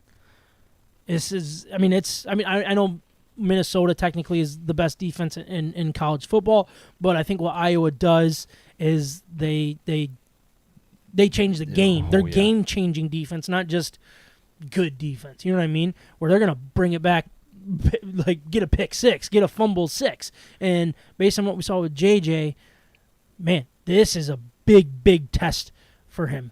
And he better be ready because it can go south quick in this place. And I think I heard the stat that we haven't won there since, 2011 or something like that? Is that true? It may be even before that. Yeah. To be honest, I hope that not one player on this team has that game in their mind from last year, that Big Ten championship. You better flush that crap right now. Yep. This is a whole different ball game. Going into Kinnick Stadium, like you said, it is never easy for anybody. Yeah. Get it out of your system. Get ready to play some real boy football. One thing that I like about the way that Michigan's schedule is lining up is so you got Iowa this week. I mean, you survived Maryland. You got Iowa this week. You're not looking ahead to anybody because you have Indiana the following week. Right. They're the worst team in the Big Ten potentially. So you don't have that look ahead game. So then you have Indiana, and then you have Penn State, the big one. If Penn State was next week, I'd be a little more nervous about this week. And that, you know what I mean? Because that's when Iowa seems to get us is when we have Ohio State or Michigan State or somebody the next week that's worth a dang. Right now, I don't think Indiana's that. I think you can focus on this game. You can go into next week. You take care of business, but you can keep your eye on Penn State. Be prepared for that one. You get the bye. You got Michigan State. I think it's lined up pretty well. Yeah, I agree. That Penn State game, look out. That is going to be a tough, tough game the way Penn State plays. Now, you go back a couple weeks, I think Penn State's one of the biggest frauds in football. Oh, yeah. But they've seemed to figure something out. Oh, yeah, they've they have. survived it, and now they're moving forward. Now, James Franklin, I don't really trust as a good coach, but we'll get into all that later. But I mean, For sure. Man, we're just cruising, baby. Let's do it. Drinking craft beer, having fun, and talking sports in the state of Michigan. You're listening to State of My Sports. All right, dude. We are sitting. Actually, we should probably just move on to picks, right? I was gonna see if you guys had a flight topic. Do you have a random flight topic you want to do? I could jump back to flight if you want. It's not really a flight topic, but today my parents are celebrating 42 years of wedded bliss, Whoa. love, and marriage. Good for them. 42. That's 40 awesome. 42 years. Man, congrats to Yeah, them. 1980. Boss is kicking it. Yeah, they're not on social media. They're not watching Facebook Live. Do But they know where you are right now? yeah. Do they know about the podcast? Oh, yeah. Does your dad listen to the podcast? No. What? No. He's not into the sports. He's not into sports? No. He's a Tigers fan, so he's like super depressed right now, so he Yeah. won't tune into anything. I can get that. No. When your dad's on long car drives with my coworkers will come back like a week later because usually the car ride's like a week That's his- trip, yeah, right? Yeah. My coworkers go, yeah, I had to listen to you on the way up to like Houghton for like 8 hours. I'm like, lucky you. He catches up on all the podcasts like it's like breaking news when he's listening to like Lions preseason preview because he's 6 episodes behind or something. But hey, kudos to anyone that listens. Appreciate you guys. Yeah, you can listen whenever you want. I don't care. Whenever. But we're going to get into our Betting Hero picks of the week. Before we do, I did want to just explain what Betting Hero is. You got bettinghero.com. If you're interested at all in sports betting, all you got to do is go to bettinghero.com, put in promo code MIBETS, say you live in the state of Michigan. What they're going to do is going to lay out all of the best promotions available. So, like, let's say it's BetMGM has a free $1,000 bet. Sign up, promo code, boom, boom, boom. You got all that. Next week, you want to sign up again, you go to FanDuel. They have Dinger Tuesday, which I love Dinger Tuesday. But then they have $250 deposit match. You take advantage of that one, too. Just the way to go. Oh. It's all there. Be on the lookout for big fights, playoff games. Man, they have everything going. Lots of money flying around. Get to it. They want your free money so that, and if you're smart and you know, If you're smart. if you're smart and are disciplined, take advantage of all this free money that these betting sites are giving out 100%. because it's out there. And don't take my picks. No, don't take John's Don't picks. pick my picks. So that's what we're at, as we are in our picks of the week. Last week, Micah went 5-3. Ryan went 3-5. I went 3-5. John went 3-5. Kyle went 2-6. Micah, you are leading the way at Let's go, baby. 20-13 overall. Solid numbers right there. Ryan 18-15. I'm right behind at 16-17. And Kyle is at 16-17. And John, you're bringing up the rear at 15-18. But you are right there. Things can Yes, change quickly. We got a long ways to go. John, I have an advice for you. Make your picks, not your picks based on everybody else's. Yeah, I'm glad you left the sheet empty this week. Yeah. I wrote them down over here. I'm so. trusting my gut, but I'm going to guess that everybody's going to pick the same as me, so I'm not going to make up any ground this week. So Don't worry about making up ground. If you can find those one or two, you'll figure it out. But look, Thursday, not an intriguing matchup to me, so we're going to skip Thursday's game. But we're going to stick to NFL. I got 3 NFL games that were intriguing to me. The first one, Bills at the Ravens. Ravens plus 3.5. Kyle's taking the Bills. Ryan's taking the Ravens. Micah, what are you doing? I'm going to go the Bills. Bills? Coming off the loss. Yeah, right? they fell short this last week. I think that Lamar Jackson is very, very talented. He's just a one-man show, and I think the Bills, collectively, I think they're going to overpower the Ravens. And my brain says yes, Bills will win this game. They'll probably win by a lot. But in sports betting, sometimes you go away from your brain and you go after the math. A home underdog getting 3.5, you take that. If I bet on it, I might not. But for this, I'm going to take the Ravens just because that's what That's what you're supposed to do in this situation. So I'm taking Ravens. John, what are you doing? Ravens. Ravens. Not because of the Bills' loss or the home underdog points. I'm just going to go Ravens. All right. Ravens. Another intriguing matchup. You got the Chiefs coming off the loss. The Bucks coming off the loss. Bucks, a 3-point underdog at home. Kyle's taking the Chiefs. Ryan's taking the Chiefs. Micah, what are you doing? Chiefs. I think something funky is going on with Tampa. It's not the hurricane, right? That's hitting Tampa Bay right now? So they had to leave Tampa. They went to Miami, I think, Yeah. to do practices and stuff. Yeah. The game still should be in Tampa. I'm going to go to the Bucks. Look, I agree. Something's not right with Tom Brady. Something's not right with the offense. Something's not right with the Bucks in general. But that's a freaking good defense. Home team getting points. That's where I'm going to continue to go. I might take the Chiefs when I spend my money. But for the picks, I'm taking the Bucks. John. Chiefs. All right, that might be my chance, or I'm a loser. So, last NFL game, you got the Seahawks at the Lions. It opened as a 7-point favorite for the Lions. But then Geno Smith went ham on what was that Sunday afternoon? Yeah, so they had to knock that down. I don't know. Now Which day? Now, I think the injuries are really what's changing the spread. Lions now a 4.5-point favorite. Kyle and Ryan are both taking the Lions. Micah, what are you doing? I'm going to go Lions. I'm going Lions as well. I think this is their opportunity to win by double digits. I think they're going to do it. I think they're too good of a football team to host Seattle, a bad football team, and lose. Let alone, I think this could be the first blowout that the Lions have seen in a long time. I think being at home is huge. I know you have some injuries, but you gotta figure out a way to get past the Seahawks. Gotta do it. Have to. Yeah, this could be a big non-division but NFC conference win on the resume. Not saying that Seattle's got like a strength of schedule or they're going to finish anywhere in contention, but you got to get these ones. I'm also going to go Lions, and Jeff Okudah's going to shut down DK Metcalf. Let's go. I just think the Lions know that they're desperate. It's not desperate. It's not must win by any means, but it certainly feels like it. You know what I mean? In a sense. Where I mean, they feel like they let one get away, and I think they're just I think they're better than average. I think they're close to a good football team.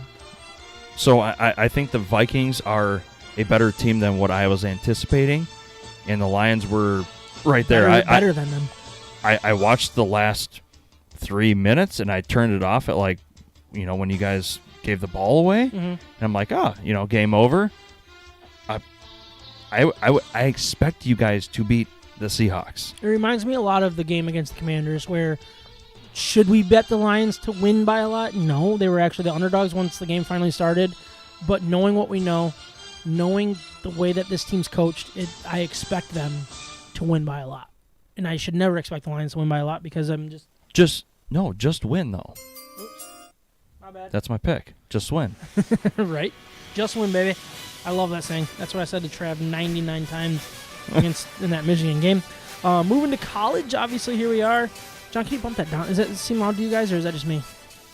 I don't know. That's good. Sorry. It's all good. All right. I think that one's a little louder than the draft. Is it? The NFL. All right, moving on to some college football. You got iPad. number 7 Kentucky at number 14 Ole Miss. Ole Miss, 6.5-point favorite against number 7 team in the country. Kyle's taking Ole Miss. Ryan is taking Kentucky. Micah, you're next. Big Blue, Kentucky. Kentucky to cover to yeah. All right. So you think they're gonna win or no? Yeah. You don't have to pick a winner, but I think I'm gonna go Kentucky as well. I really do. I think 7 or 6.5 points is a lot. 6.5 is a lot. I think Ole Miss, they are always set up to prove something and then not show up. Right. Not saying that's what's going to happen, but think what you want about Lane Kiffin. I don't see him covering that 6.5. To Ole Miss is either going to lose outright or win by 20. Yeah, good point. So I'm picking them to lose, I guess. John, what are you doing? Let's hope they lose. Kentucky Wildcats. Let's go, baby. John Calipari. Oh, we're talking football. Yeah, all right. Let's go. It is not basketball season yet, even though Spartan fans probably think it is now. Moving on to number 10, NC State at number 5, Clemson. Clemson survived against Wake Forest. Man, that was quite the game. That screwed me over in the parlay. But Clemson, a 6.5-point favorite. Kyle's taking NC State. Ryan's taking Clemson. Micah, what are you doing here? Clemson bounce back or no? Nope. Wolfpack, baby. They're going to go to Clemson and ruin Dabo's day. I'm surprised Ryan's not picking NC State. Wasn't he that one of his sleeper teams think it preseason was. to move Probably up forgot. in the top 25? They moved up in the top 25, so I think I'm going to go with Ryan on this one. Go Clemson. Let's Clemson? Yeah, I'm going to go Clemson. Because I want Clemson to lose, so if they don't, I still win, hopefully. We got 3 more college games. One outside the Big Ten, you got number 2, Alabama, at number 20, Arkansas. 16.5-point underdog for Arkansas, not 16.6. That was a mistake. 16.5, so 16.5 points. Dang. Kyle's taking just need a safety here. yeah. Kyle's taking Alabama. Ryan is taking Arkansas. Micah, who is going to win this game by how much? Bama. Bama's going to smoke Arkansas. They're looking to put this team away. Like, I think this game is going to be one of those, like, Alabama's going to show the SEC kind of like who's boss, and they're going to smash Arkansas. I mean, when you saw that spread come out with, what I think it was Texas, like, it was like 21, and everybody was like, oh, Alabama's going to win this game by more than that, and it's going to happen. And they didn't. Obviously, they thankfully survived. Right. Was it Miami or Texas? Sorry, yeah, it was did Texas. I say Texas? I said yeah, it right? You said Texas. This is the one that Alabama's going to do. What everybody's like, oh yeah, they're going to do it. They're going to beat them. They're going to beat them by 20. They're going to beat them by 30. They're going to win this game. They're going to win it by a lot. John, what do you think? Well, you said underdog at home. You can't go against it, right? Give me. You do. Yeah, you went against. Give me Bama. Alabama. It is a little different when it comes to college and pro. But all right, moving on to MSU's. Oh, man, they're at Maryland, and they're 8-point underdog to the Maryland Terrapins. If that doesn't tell you what Vegas thinks of you, MSU, I don't know what will. Kyle's taking MSU. Ryan's taking Maryland. First time he's gone against MSU, I think. Micah, what are you doing for this one? I'm going to go Maryland. What I saw last week from both teams, I can't go against Maryland at this point. I don't know. Yeah, it's all right. As simple as that. I'm going to go MSU. I don't think they're going to win. I don't think they're the better team. I think Maryland is the better team based on what we've seen this year, what we saw last week in particular. But I think Mel Tucker is a good coach, and I don't think there is a chance in hell he can allow his team to not show up again and not. Like, You're saying they need a win. They need to show up. Just show up. Show up and win or show up and lose? I think as long as they show up, people will be okay. From the over-under thing, I think they're going to lose. I don't think they're nearly as good as Maryland. But 8 points is a lot when it comes to this close of a matchup, in my opinion. And I'm not going to let what we saw last week. I'm not going to overreact to what we saw last week with Maryland keeping up with Michigan. And I don't think we can overreact from what we've seen from the 2 weeks that we've seen from Michigan State. And if Mel Tucker is half the coach he's getting paid to be, they will show up, and they'll at least keep this game close. I have to take MSU plus 8, but I kind of hope that they lose by 20.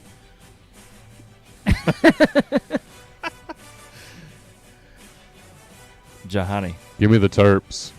Maryland. Give me the Terps. Look, it's the smarter pick based on what we've seen. I just don't see how it happens again. That's basically where I'm at. Last game, Michigan at Iowa.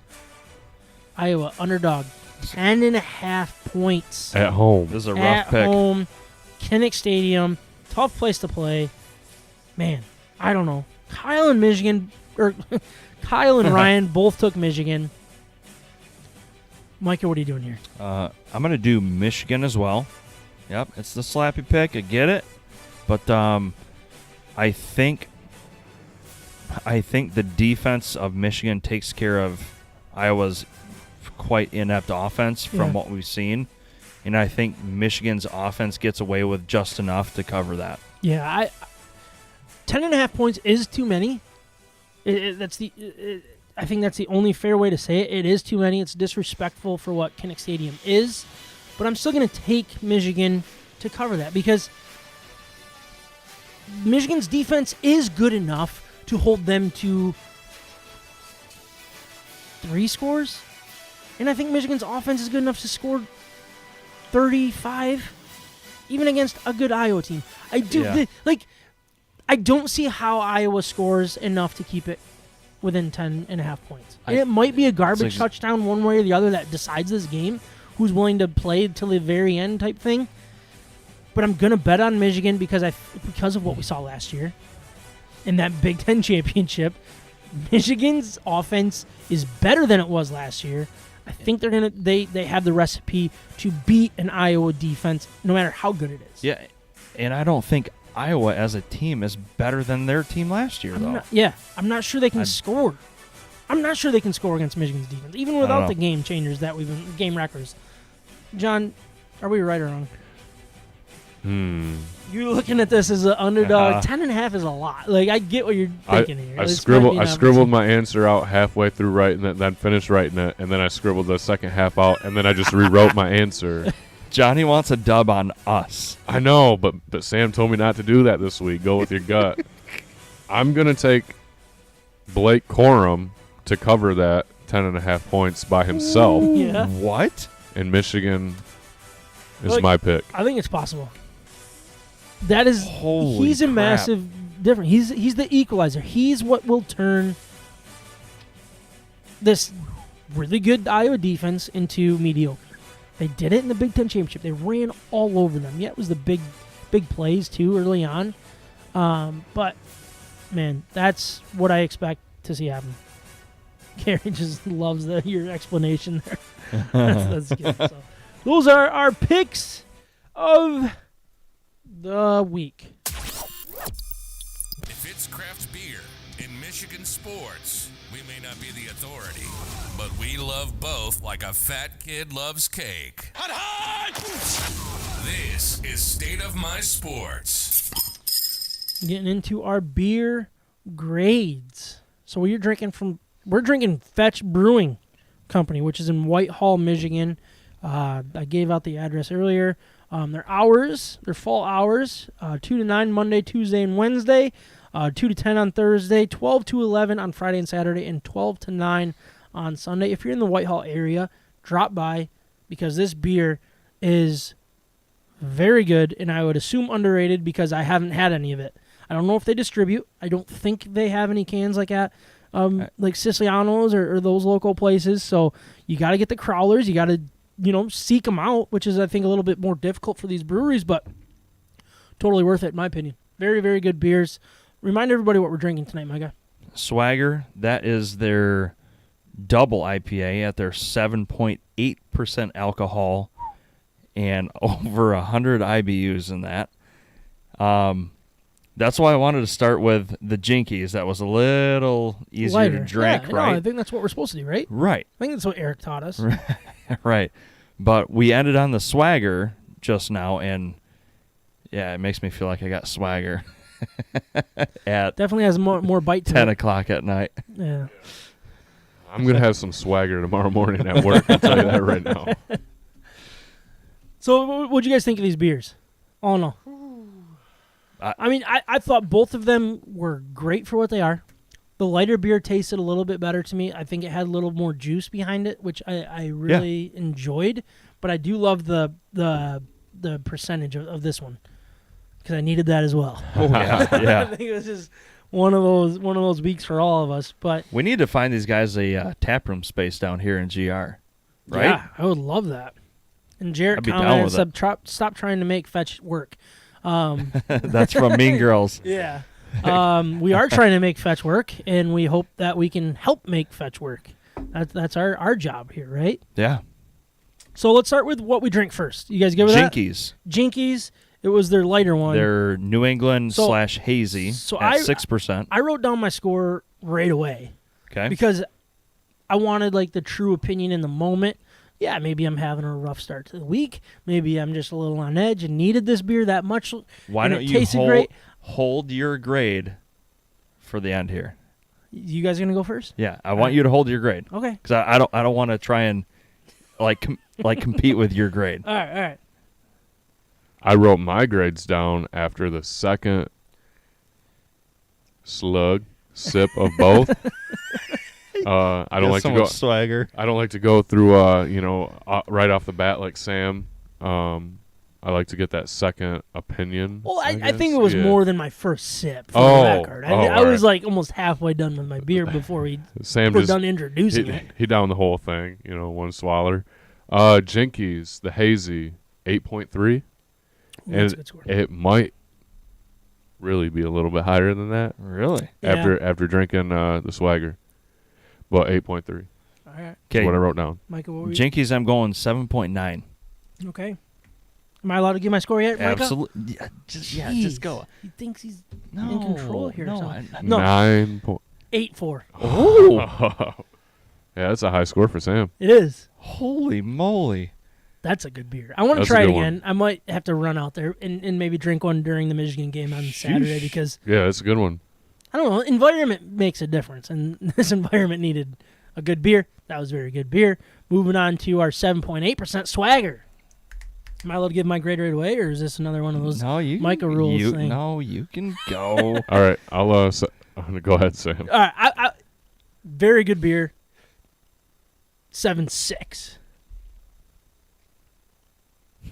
Serious? Is that too low? Holy crap. That is low? Okay. No, that's all you.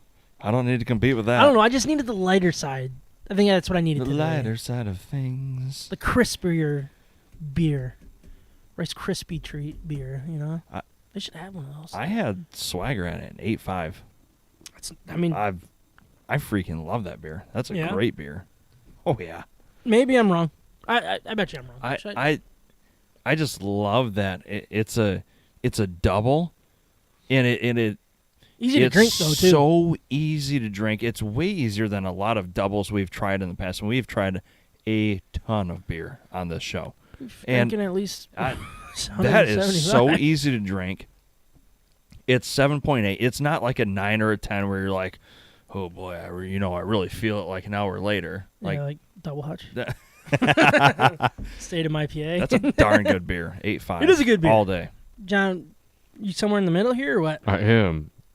Well, closer to me. To Sam. 7.7. 7.7. Yep. I still think it's a good beer. The more I drink of it, the better it gets, I feel like. I agree with that. That first sip, it was just like, oh, this one. What do the kids say these days? That slaps. Is that what they say? Yeah, that slaps. Yeah, slaps. I'm trying to make that slaps happen, John. Yeah. But it's a solid good beer, and I could see where this one would get a little dangerous on a weekend afternoon. I think I need to try it again some point in a different environment and see what I think, because I could see myself going higher than 7.6, but I'm going to roll with the 7.6, and it's my grade. I'm sticking to it. You can't tell me what to do, all right, Micah? Heck yeah. Is that all right with you? We got any other grades out there? All right. No. So, really quick, though. So we did. Oh, yeah. So, one last thing about Fetch. So, they're a husband and wife duo that own it. Dan is the brewer, and Jen runs the business. They have no food at the tap house, but they are food friendly. So you can bring your food in, have a great time, enjoy your beer, hang out with friends, make memories. They're actually in an old bank, and you can even go into like the old safe and check it out too. Seriously? So that sounds like something kind of cool. Maybe we could like podcast from in the safe or something. That'd be kind of cool. That would be sweet. They did not reply to my Instagram message yesterday, for the record. So. Maybe they're on vacation. They might be on like the social medias. Yeah, maybe. As much. I was hoping to get a response though. I asked them what color label they wanted to do because I didn't know what the crowlers looked like. So I saw so people that are watching, you got the green one, right? What'd you call that green? Olive. Like olive green. Olive. But obviously the cans here are blue. I was like, hey, which one is your more up-to-date one so we can use it? I went with green. Obviously, blue was the right choice, and again, I screwed up. Go blue. Go blue. Love it. Their labels do remind me. What was your comment when we saw it the first time?